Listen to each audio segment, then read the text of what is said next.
या माध्यमातून माझं केंद्र सरकारला आणि राज्य सरकारला एक जाहीर आव्हान आहे का तुम्ही इथं जे असे बोर्ड लावता ना, भूमिपूजन समारंभ माननीय खासदार श्री हेमंत तुकाराम गोडसे, आणि हे मान्य का लावलं जातं?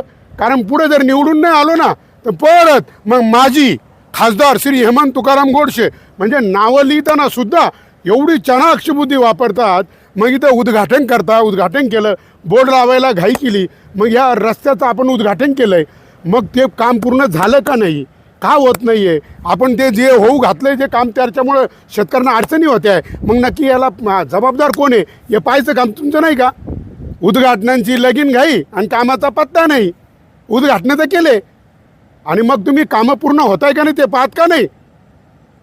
आणि आता नवीन खासदार आहे ते का लक्ष देते नाही? कारण इथं बोर्ड हेमंत तुकाराम गोडसेंचं आहे, मग दुसरा खासदार म्हणतो हे काम त्याचं आहे, मारू दे तिकडं.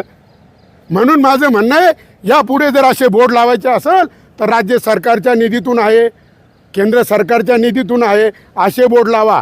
हे तुम्ही तुमचे नावं लावायला तुम्ही काय घरी तुमच्या जमीन जागा विकून आम्हाला इथं पूल करून नाही देते. म्हणून माझं सगळ्यांना पूर्ण महाराष्ट्रात पूर्ण देशात माझं आव्हान आहे, जर कुठले विकास कामं करताना तो निधी राज्य सरकारचा आहे की केंद्र सरकारचा एवढंच बघा. तुम्ही तुमचे बोर्ड लावून इथं आहे ना लावले तर त्याची लाज धरा ना.